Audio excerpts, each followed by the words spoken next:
recording. Welcome back to I've Got Something to Tell You with Taylor and Colleen.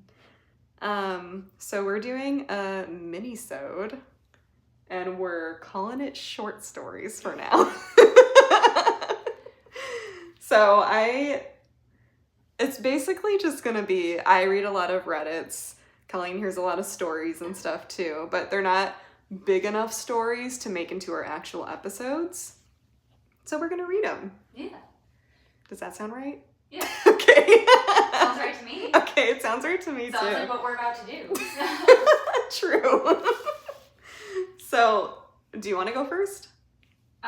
Sure. Okay. Okay, so I like stories. I like a lot of different things. But I think it's funny. Is that the right way to describe it? I think it's funny when, like, there's clearly a child impersonating an adult. Yeah. So, this story is the story of Dr. Love, who was a teenager who pretended to be a doctor. Oh my god. And so it starts off with Anita Morrison, who is suffering from sharp stomach pains. Mm-hmm. And she comes across this clinic online called New Birth, New Life Medical Center and Urgent Care.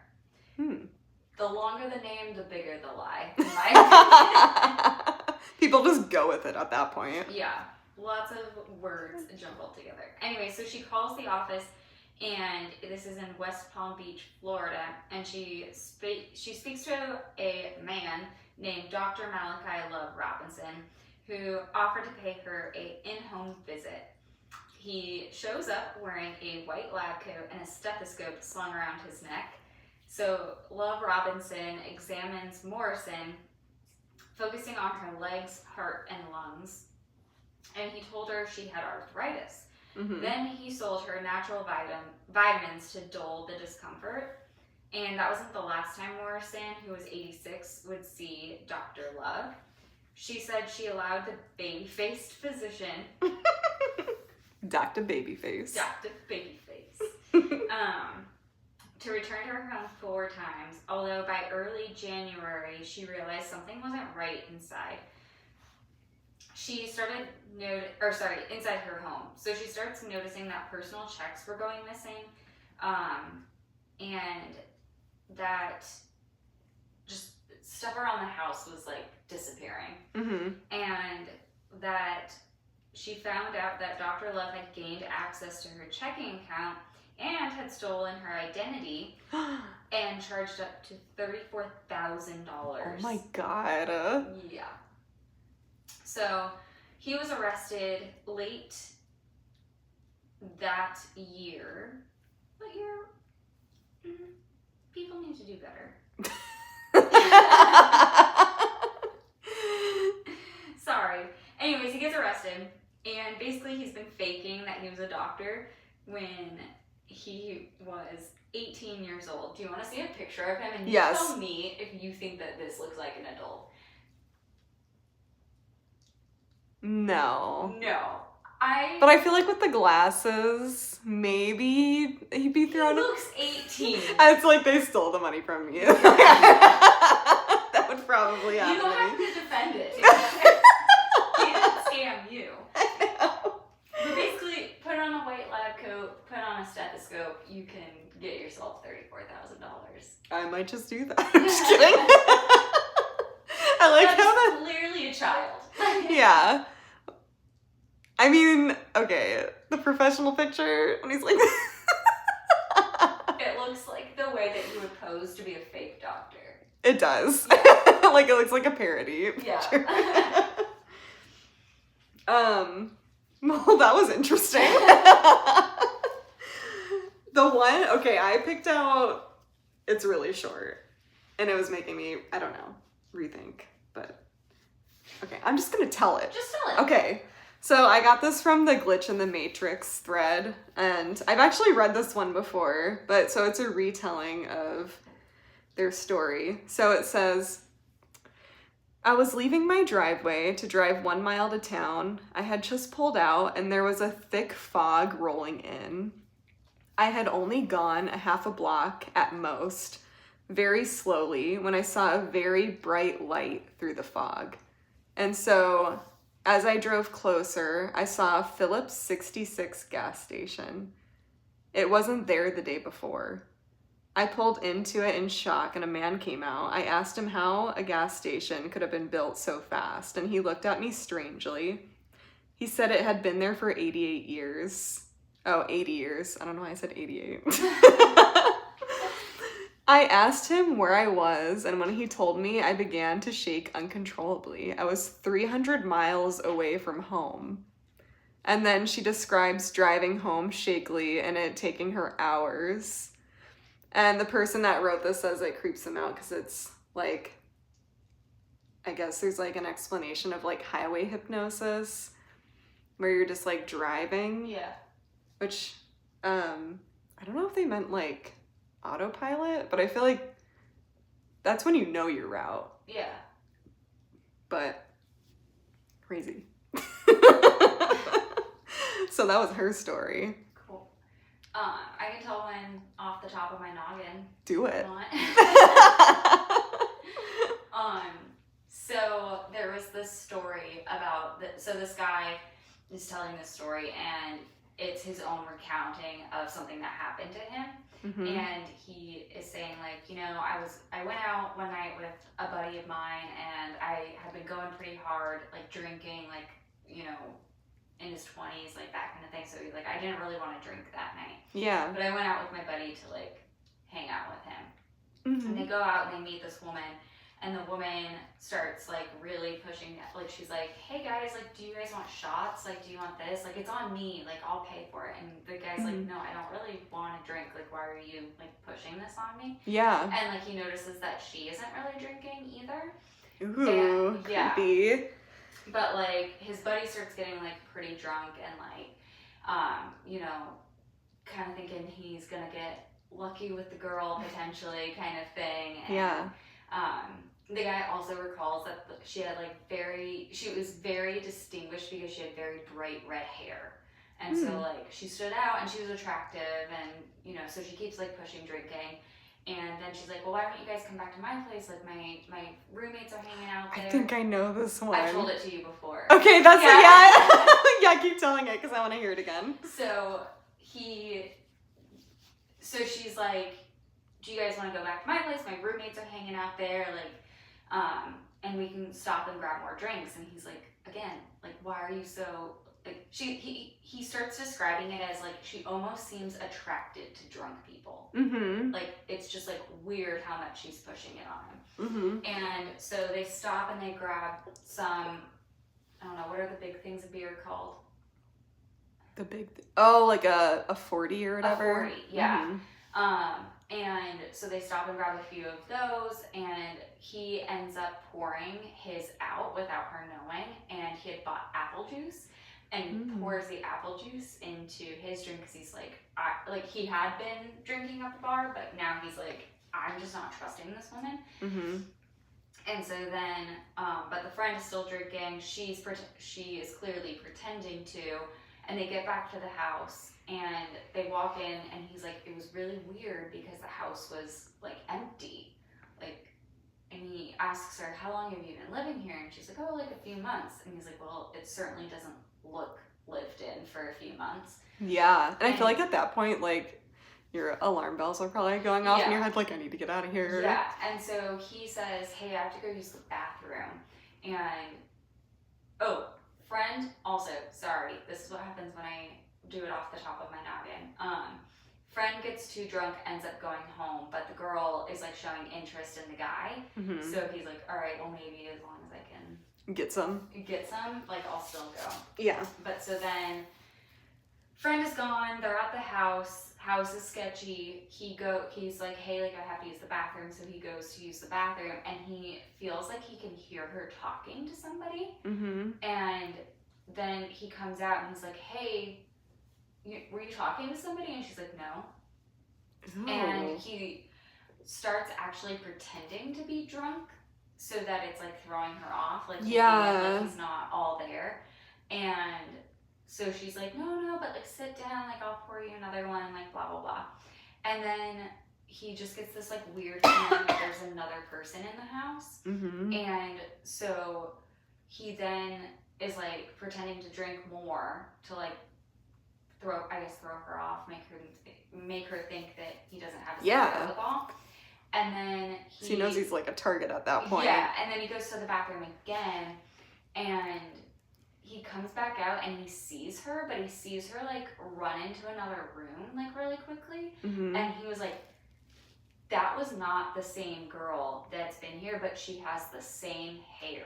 So like, he was like, that is another person in a wig that is pretending to be this girl, or for some whatever reason. And he's like, I didn't even think twice. I ran out of that house and did not look back. Hell no. Next day he calls because they said that they had been renting the house. He ends up finding like the listing for the house and calls the owners, and because he's just interested in like what the heck was going on in there. Yeah. And so he's like, hey, like, you know, I was there with your current residents like the other night, and I left something and I can't get in touch with them. Any chance you might be able to like give them a message for me? And they're like, what are you talking about? We don't have anybody living in this house. Ew. Yeah. What do you think like they were gonna like steal from him, or I think it was probably more nefarious than that. Like they were gonna kill him? Yeah. That's what I think. Yeah. I don't know. Yeah. But yeah, two people, what I imagine in like a really bad like Black Widow red wig kind of thing. Like Black Widow, the Avengers. Yeah. I don't know, but that's scary. I don't know if you remember, but at my bachelorette a million years ago, do you remember when we were gonna leave and the taxi? That Escalade looking one, and the girl trying to get us to get in. Yeah, and then Kelly was like, no. Yeah. And I was like, okay. Well, because we were trying to get a taxi. This was like a little bit, I mean, Uber I think was a thing, but it wasn't like it wasn't the only. I think it was tax. I don't know. I know when going there, we called a taxi because I remember I had to do it, and I was so awkward doing it. I was like, how do I order it? Can I order a taxi? It sounded like a prank call. Yeah. But yeah, I feel like stuff like that like can happen like when you're out drinking, and I don't know, people are crazy. Have you ever heard the stories too of like, these are the ones that always throw me off, and maybe, I don't know if they were like glitches in the Matrix or how they would be like defined, but there's one that stood out to me, and like, I'm gonna get it like mostly wrong, but I'm gonna try and tell it. I want to hear it. But there was one where this like girl, she's going to get into her car, and she just like in her mind she hears this voice of like, get in now. Get in your car now. And then she like, so she does, she gets into the car, and then she hear like in her mind she's just, all she hears is lock the door now. And so she does, and then she, and chills. Yeah, and then it was like, get yourself out, like get yourself out of here. You need to leave now, get yourself out of here. And so she just like takes off, and in the back like rear view mirror, she sees this guy come out from the car that was like not from inside the car, but like he was hiding behind the car that was next to hers. Oh my god, and I got chills. He gets out, and she was like, I don't know what made me like put all of my trust into this voice, but like it was looking out for her. It was looking out for me, and there's so many stories of like people. I love those stories because it just I love reading those too, and it reminded me of another one of this girl. It wasn't like, no one was after her, but she was driving, and her steering wheel moved on its own. Otherwise she would have like went off a cliff or something like that. I wish I had the actual story because there was like a lot more to it, but it's just like things like looking out for you. It's crazy. There's so many where I've heard like, they're like, I don't know what this voice was or how or whatever, because like they'll be like, I'm not the type of person that believes in like the ooky spooky or whatever. Yeah. But that whatever it was adamant, and I had to listen to it, and I inherently trusted it. Yeah, like guardian angel. Mm-hmm. That's so cool. I totally forgot about those till you told me that right now. Yeah, those are cool. But I feel like then I have moments where I'm just like telling myself, but like making up own scenarios where I'm just like, lock the door now. Yeah. Like, get in the car. Like, I feel like I do that too, though. yeah. Because I feel like we just always gotta be on high alert. What else can I brain dump on you? I know, I'm like, you got all the good stories. Keep them coming. Have you heard about the like tricks that people will do in order to like get you out of your car so that they can get you? I've seen some on like TikTok or Instagram like recently. I don't remember exactly what they were, but they were like weird ones. Like they put something on like your door handle or Yep. Okay. So there's one. I don't remember what it was though. There's one where it's like something, they put something on your windshield. Oh yeah. Or no, it's they put something on your windshield wipers so that like when, no, that wouldn't make any sense because it would have to be raining outside for you to use. Don't they put something underneath your thing so you like? It's something to like force you to get out of the car, but like, or to distract you before you get into it too. Yeah. So that you're like inhibited because you're reaching for whatever the thing is, and then they grab you. Ugh. So if somebody leaves something, back of your car, probably then, right? That would make the most sense. We're not giving tips on how to give. That would make the most sense. You're like, if you want to make it easier, back of the car. The trunk's right there. Like, I would just obviously see it on the front of my car, but like in the back of my car, it would take me a minute, and I'd have to get out and walk around. And I'm so like, I guess paranoid, like when I'm, because you know, like sometimes people will like follow you to your car in like the parking lot sometimes. Like, I don't know if they're like asking for money or like, I've had like 2 people like follow me and I was like, no. Yeah. It's just like, you don't need to be following to people's cars. Yeah. If you're like asking for money or whatever. There was one time where I was getting into my car and I had like the door, like I was getting groceries, but it was like just like one bag of groceries, so I was just putting it in my front seat. So I like got into my car, turned to put the groceries down on my passenger seat, and turned, and there was a man like right in my doorway. Ew. And he was asking for money, and I was like I just didn't have any cash on me, and I was like, I'm happy to go into the store and get you like food or water if that's what you need, but like I don't have any cash on me. But like it felt like he was invasive almost in my car. Yeah. And I was just like, bro, like no. That just reminded me of another time I feel like a lot of stuff happens in the parking lot. Yeah, it does. The Fry's by my old house, you know that area? I remember I saw this like woman, and I think it was a child, but like an older one walking around, but she'd be going up to people's like windows and stuff. And then later on, I saw next door, there was like a picture taken of her, and I guess she was trying to pull women out of their cars. I think it was like, I mean, I would think like sex trafficking type stuff. And I was like, because you always think like men, but then it's just like, you know what I mean?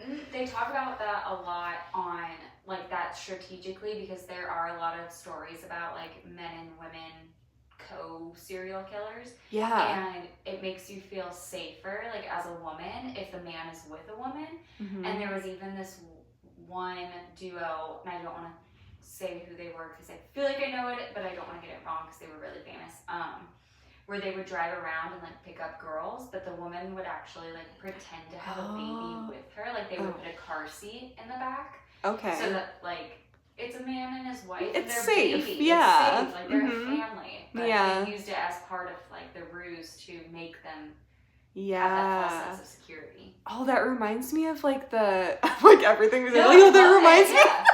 Tell me. The stories where like people are driving and there's like a child in the middle of the road, and then they get out of their cars and they get ambushed.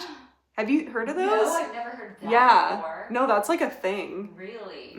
I don't know, like... Where? Everywhere? I can't remember. I don't remember if it's like other countries or if it's here, but I've seen it like multiple times. That's insane. So, God, can you just not trust anybody? No. I've seen, like, I know this one's in another country because I see this a lot, but like a car will be pulled over, I think, and they'll, or wait. No, I don't even know. I won't even get into it because I can't remember. But it's like similar, like they ambush the car, but I don't remember how they do it exactly. But it's in another country. But that one always scares me too because I feel like they don't give a shit. Yeah. Yeah. Trying to think of any other insane. I like how this just like went on a trail, like. Hey, there are no rules here in podcast land.